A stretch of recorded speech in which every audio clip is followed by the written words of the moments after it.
Welcome to Single Dads Network, Season 1, Episode 2.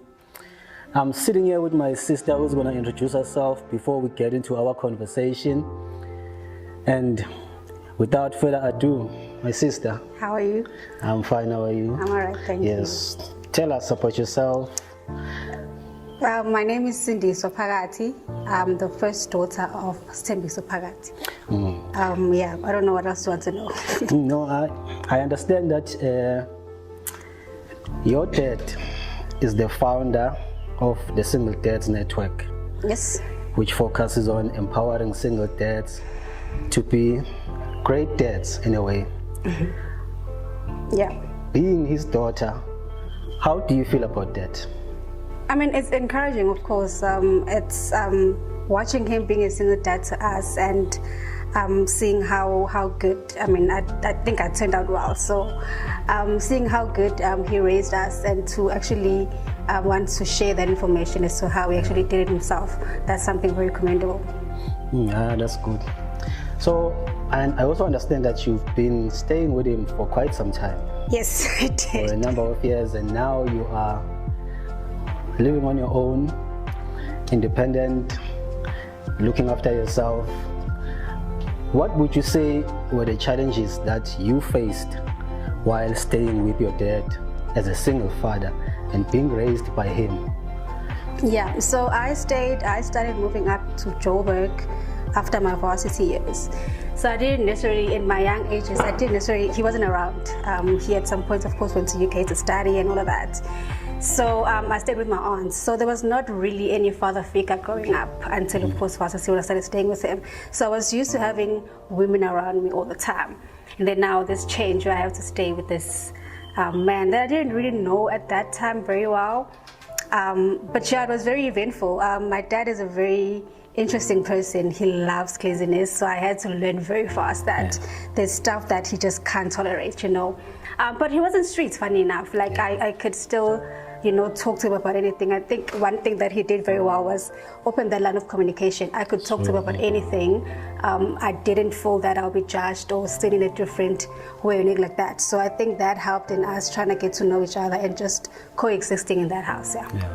That's something great that he did there, because when I grew up, me and my father didn't have that line of communication. He was there, because it's possible for someone to be there in your life only to find that he's not present, he's not there. Yeah. He's there as your father, that this is my dad, but he's not around. You couldn't go to him for anything. Yeah, he's not even interested in what you do, interested in your schoolwork and stuff. So I really commend Sindiswa for being a great dad. Yeah. So now, looking at yourself right now and looking at him and how he has evolved as a single father, is there anything that you wish he could have done better as a dad? Nothing that I can think of, funny enough, that he could have done better.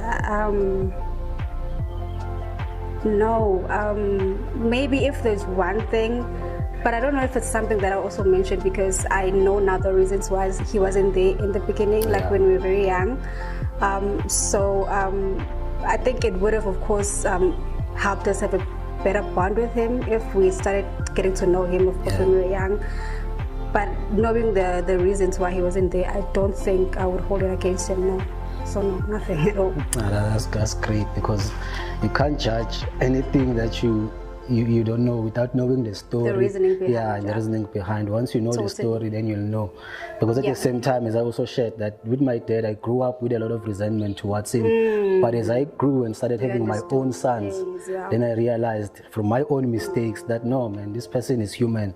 He's not perfect. The only thing we can do is be perfect in our own imperfections. And it's funny you actually mentioned that, because also, and I think at some point, because when he left for the Mandela Scholarship and he had to go abroad, of course, to study, I did understand why he would just, leave his job when he's got kids to take care of, But of course, he had a different vision, of course, that I didn't understand at that point. So, of course, now being older and having had those talks with him and him actually making me understand why it was so important for him to do that. And of course, seeing him where he is now, it makes sense. So I can't really hold him against him. That's really great. So now, if let's say maybe your friends were here in front of you who were also raised by single dads, what advice would you give them right now? I think, I don't know, I think growing up I had this thing that they are to take care of us more than us them, you know. So I think it's very important for us as children as well to check up on them, you know. I think a simple "are you okay" could really go a long way. That's because true. They invest so much time in just trying to make us okay and, you know, have everything that we want. They also take a strain, and it would be of course appreciated when also their kids, when they're older or not even older, to just, you know, check up on them. Are you doing okay? Do you need anything from me? And to just lift that heavy load on them sometimes. So yeah, definitely that would be one thing that I would. Yeah, that's really important. And being a single father myself, I remember one day, like I was stressing about something. There was something that was stressing me out. I was sitting with my son. Yeah. I was not like paying attention to him. Yeah, because I was just thinking, and then he looked at me and said, "Dad, all right." You know, and then that sort of like woke me up. That gave me hope. But now I know, boy, I tell you right. Don't worry, play your game there. Yeah. So yeah, there you have it. This was a Single Dads Network, episode 2. Thank you for listening, and I think from talking and having this conversation, I've also learned a few things as a single father myself, because we never stop learning, and when we stop learning, we stop growing. In fact, if you don't change or if you don't grow, you basically die. You're like a dead man walking, a single dad walking, we can say. So, thank you for watching this podcast, and thank you. Thank you for having me. Thank you so much. You're welcome.